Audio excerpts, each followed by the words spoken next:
শুনলাম জনাব কিদামিনের কাছে আমার নামে গীবত করেছ। তোকে খতম করার জন্য সব রকম কাজ করব। ভেবে দেখো, আমি তোমার সাথে খারাপ কিছু করিনি। আমি শুধু চেষ্টা করছি তোমাকে শুধরে দিতে। যে ঘৃণা ও শত্রুতা তুমি তোমার অন্তরে লালন করছো, সেটা তোমাকে ধ্বংস করে দেবে নিনিফার কুপ্তা। আমি তোমার সাথে বন্ধুত্ব চাইছি। বন্ধুত্ব? জিন্দা থাকা পর্যন্ত আমার কাছে কিছুই পাবি না। দোয়া কর ফুসরাত যেন পাই। এত কিছু সত্ত্বেও আমি কিন্তু নিরাশ নই।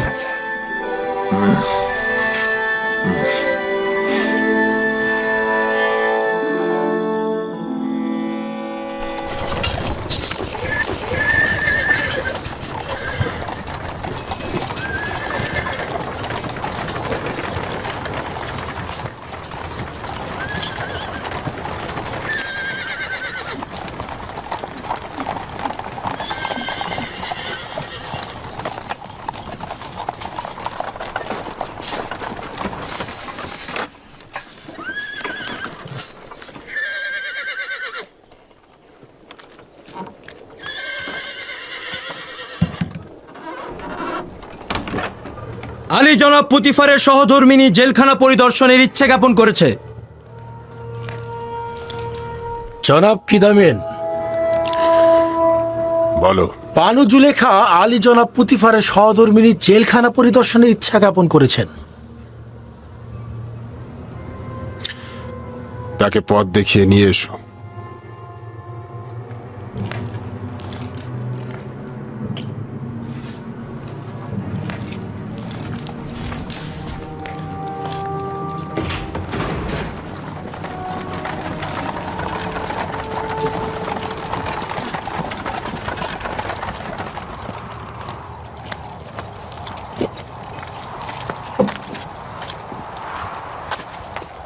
দরুদ বানু জুলেখা। খোদাগণের দরুদ তোমার ও অন্যান্য কারারক্ষীদের উপরে। বিবর্ণ জাভিরা কারাগারে আপনাকে খোশামদিদ আমার বানু। মনে হচ্ছে না জাবিরা কারাগারের অবস্থা ইউজারসিফের উপস্থিতিতে আগের মতো জীর্ণ শীর্ণ এবং বিবর্ণ অবস্থায় রয়েছে। সে যেখানেই কদম ফেলে ওই জায়গা আবাদি করে তোলে। জি বানু, অবশ্যই স্বীকার করছি। এই সত্য অস্বীকার করার কোনো উপায়ই নেই।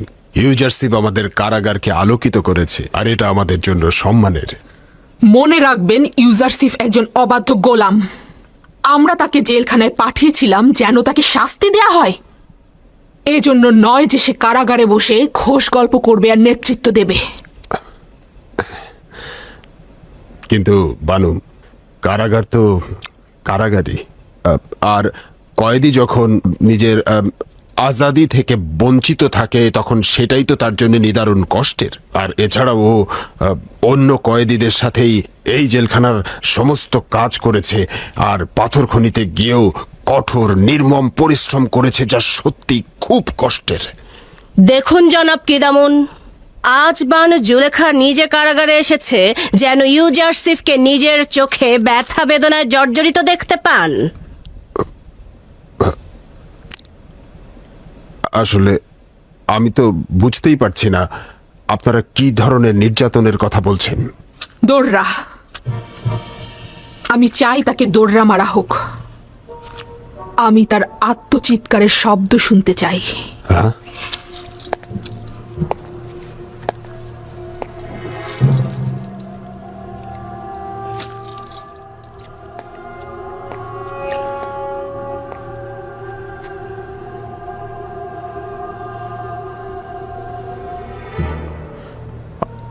আনুগত্য প্রদর্শন করছি, আনুগত্য।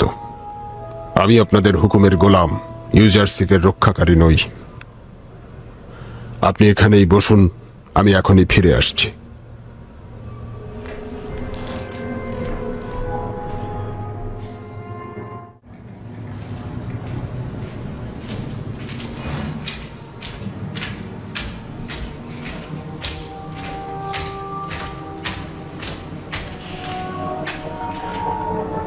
ইউজারশিপ,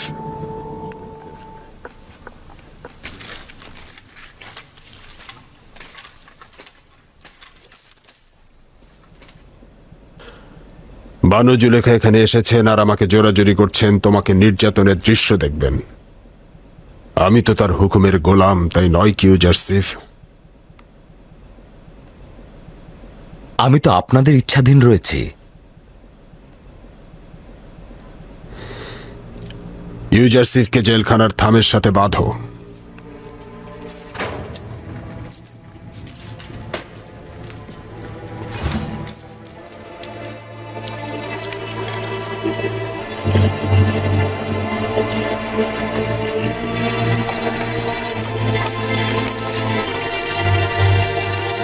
এর মানে কি? তাকে বাঁধছো কেন?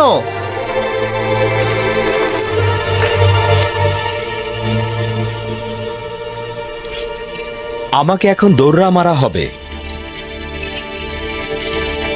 কিছুটা তো সহ্য করো। এরা নিরুপায়।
দয়া করে ওকে মারা বন্ধ করো।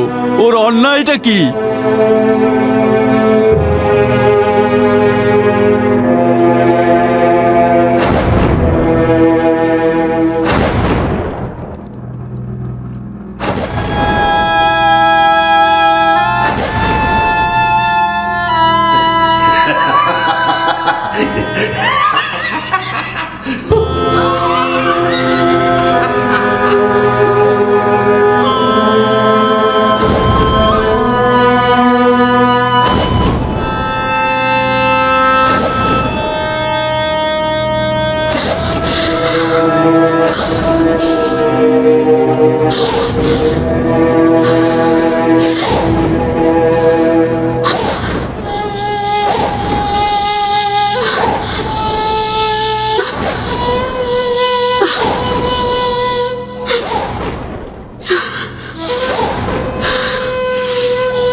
বন্ধ করো, বিরত করো, বিরত করো। আস্তে, বানু আপনি নিজে নির্যাতন দেখতে চেয়েছে। আমি কোনো কথা শুনতে চাই না। যা বলছি তাই করো।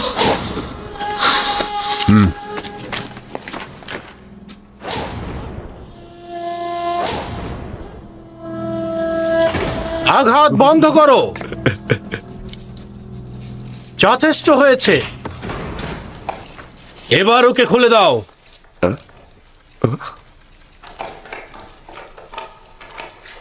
আমাকে ক্ষমা করো। তোমাকে আঘাত করার কোনো ইচ্ছা ছিল না, কিন্তু জুলেখার কারণে কোনো উপায় ছিল না। সে দৌড়া মারা দেখতে চেয়েছিল। আমাদের এখানে কিছুই করার নেই। কোনো সমস্যা নেই ভাই।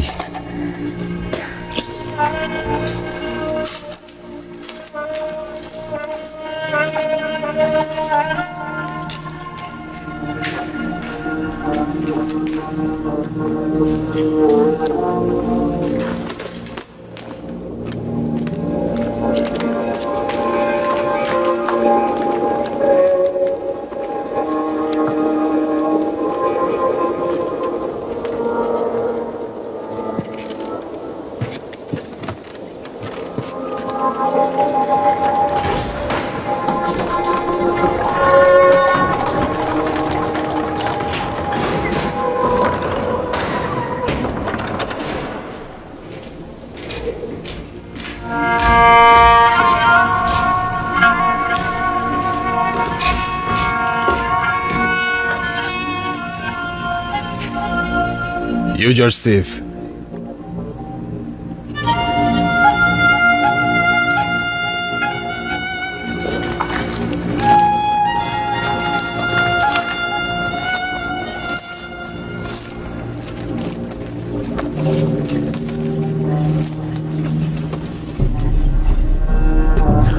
বানু জুলেখা তোমার প্রতি দৌড়া মারা দেখে ফরিয়াদ করে বলল, বন্ধ করো, বিরত থাকো।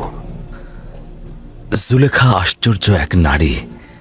তার ক্রোধ ও প্রতিহিংসা যেমন পাথরের ন্যায়, আবার অনুভূতি ও মেহেরবানিও মহান। তার ব্যঙ্গ বিদ্রুপের যেমন শেষ নেই, তেমনি দয়া দাক্ষিণ্যেরও কোনো শেষ নেই।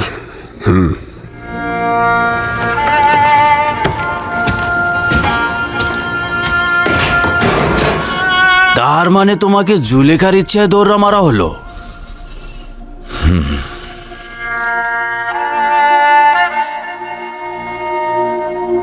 শহরে সর্বত্র আলোচনা হচ্ছে যে ইউজারশিপ জুলেখার মোকাবেলায় জেলখানা বেছে নিয়েছে, বিশ্বাসের খেয়ানত করেনি। বলেছিল যে তার মালিকের প্রতি আনুগত্য প্রকাশ না করার কারণেই জেলে এসেছে, কিন্তু ফরমান কি সেটা তো বলেনি। তাহলে তার জেলখানায় আসার কারণটা এটাই?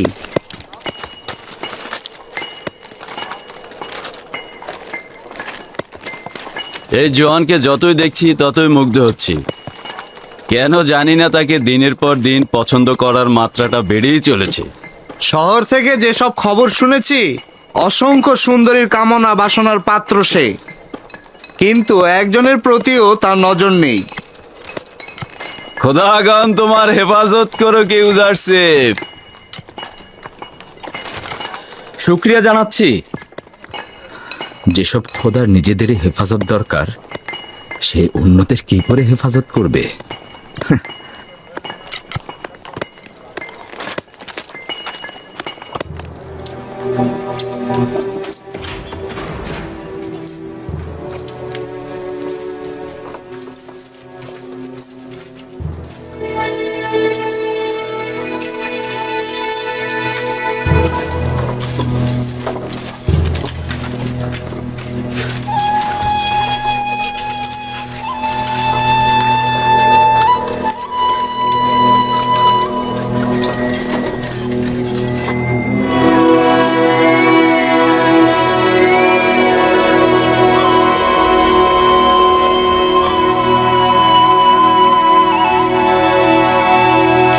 ইবাদতখানার খাদেমগণ আমনের নামে জুলুম করে থাকে। কাউকে কখনো দেখিনি এর প্রতিরোধ করতে। আমনও তাদের কার্যাবলী সম্পর্কে অবগত নন। কে জানে না যে খাদেমগণ তাদের ভোগের জন্য নারী ও যুবতীদের জোরপূর্বক ধরে ধরে ইবাদতখানায় নিয়ে যান। আমনের তো সহধর্মিনীর দরকার নেই। বুঝলাম। তো আপনি কি করে কয়েদি হলেন? আমার কন্যাকে এই খাদেমগণ জোরপূর্বক ধরে নিয়ে গিয়েছিল। আমার কন্যাকে রক্ষা করতে আমি সেখানে যাই এবং কয়েকজনকে জখম করি। তারা আমাকে ধরে জেলখানায় নিক্ষেপ করে। কয়েক বছর ধরে কারাবন্দী। আমার স্ত্রী সন্তানদের কোনো খবর জানি না। চিন্তা করবেন না, আমার বন্ধু মেনিসাবুকে তাদের খোঁজে আমি পাঠাবো। সে যতটা পারে তাদেরকে সহযোগিতা করবে। জীবনের তিক্ততা ও তীব্র যাতনাকে মিষ্টি মধুর হাদিয়া মনে করুন, আর ওটা দ্বারাই নিজের অস্তিত্বকে আলোকিত করুন, পরিষ্কার ও জ্যোতির্ময় করে তুলুন। এমন যেন না হয় তীব্র যাতনা আপনার রুহুকে কালো ও দূষিতময় করে তোলে, আর এমনও যেন কখনো না হয় যে দুনিয়ার কষ্টগুলো আপনার দৃষ্টিকে কবরের ন্যায় সংকীর্ণ ও অন্ধকারাচ্ছন্ন করে ফেলে। এমনও তো আছে যে অনেকেই জেলখানার বাইরে, কিন্তু তাদের ভেতরের অস্থিরতা ও পেরেশানির কারণে তারা দুনিয়াকে জেলখানার চাইতেও খারাপ ভাবেন। জেলখানার থেকে খালাসের আশা মিষ্টতায় ভরা, আর মুক্ত অবস্থা থেকে খালাস হওয়ার বাসনা তিক্ততায় ভরা। বাইরের দুনিয়ার আশাগুলো এমনই, আশার পেছনে যত ছুটবে তত তোমাদের থেকে তা পালিয়ে যাবে, আর যদি দৌড়ে ছুঁড়ে ফেলো দেখবে তোমাদের দিকে ছুটে আসবে।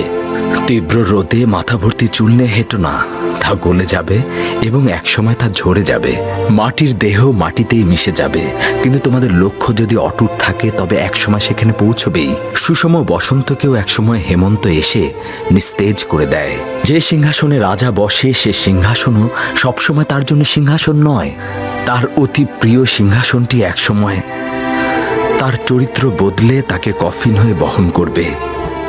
তাহলে কি এটা বলা যায় না যে এই সংকীর্ণতা ও অন্ধকারে তোমাদের আনন্দময় ও আলোকিত মানুষ করে তুলতে পারে, যদি তোমরা তোমাদের ভুলটা বুঝতে পারো? হ্যাঁ, দিলে কত আনন্দ। তোমার দিলে সব সময় এত আনন্দ কোত্থেকে আসে? কোত্থেকে আনন্দ পাও তুমি? হ্যাঁ, কোনো একজন বন্ধু নির্বাচন করো, ওই বন্ধু তোমার পাশে বসলে দরিয়া সমান দুঃখ তোমার বিলীন হয়ে যাবে। তুমি পাগল হয়ে গেছো। এই জেলখানা আর কারাগারের মধ্যে শুধুমাত্র মৃত্যুটা বাকি।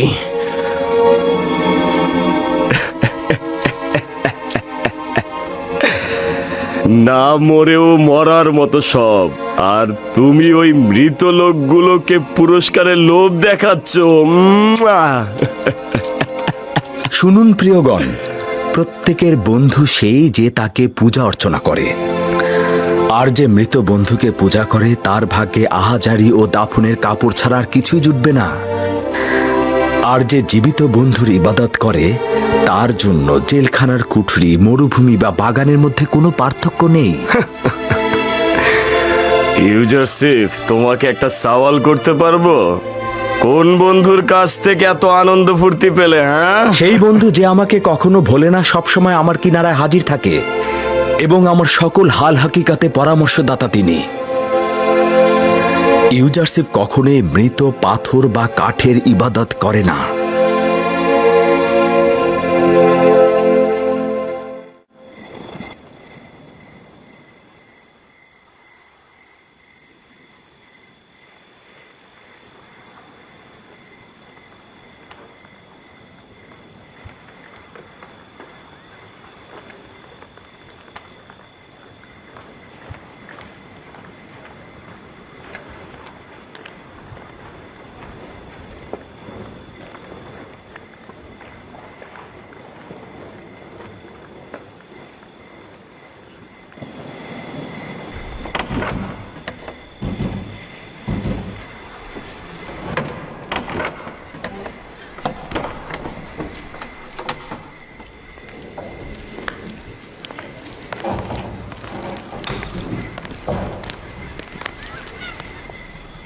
কি হলো?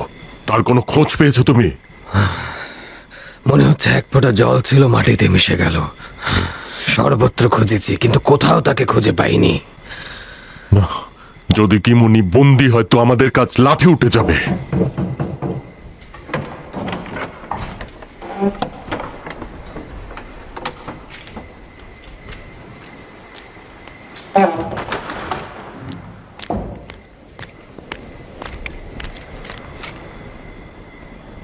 আপুপিস আর ইরানোস কি কম ছিল যে এখন খাদেম কিমুনি যোগ হলো?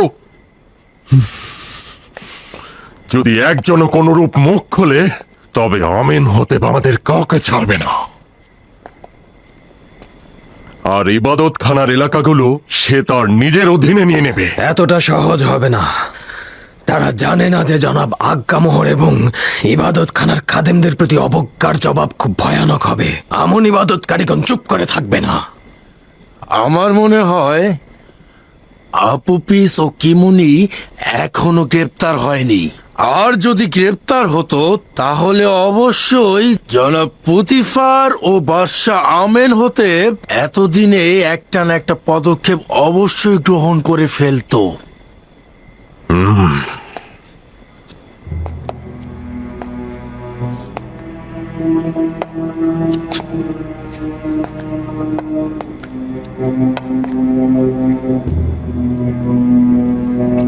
আমরা অবশ্যই নিরাশ হব না। তোমাদের অনুসন্ধান অব্যাহত রাখো। যদি খুঁজে পাও খবর দেবে, দেখব কি আঞ্জাম দেয়া যায়। তুমিও আমুনের সৈন্যদের প্রস্তুত করো। যদি হামলার বিষয়ে তারা সিদ্ধান্ত নিয়ে থাকে তাহলে পাল্টা জবাবটাও দিয়ে দেব।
আরে থাম।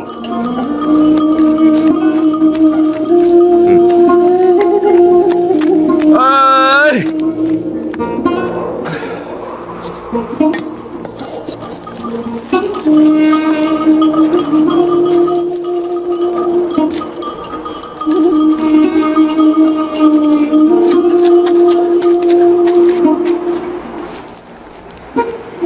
কি হয়েছে?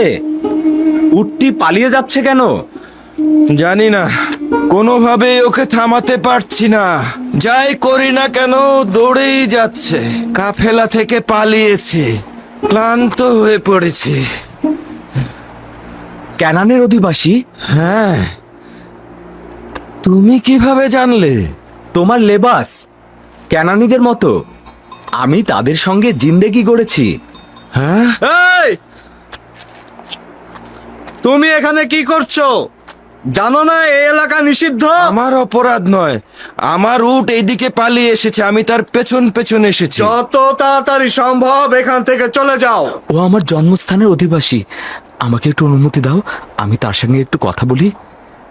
হ্যাঁ, ঠিক আছে, দ্রুত কথা সেরে ওকে বিদায় করো।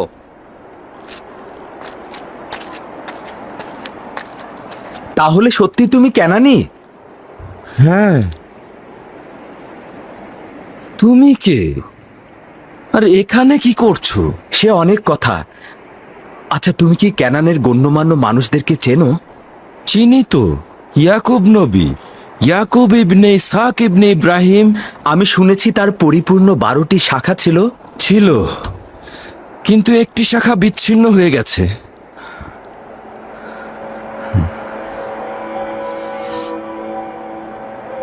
ইয়াকুব নবীর হাল হাকিকাতের কোনো খবর আছে?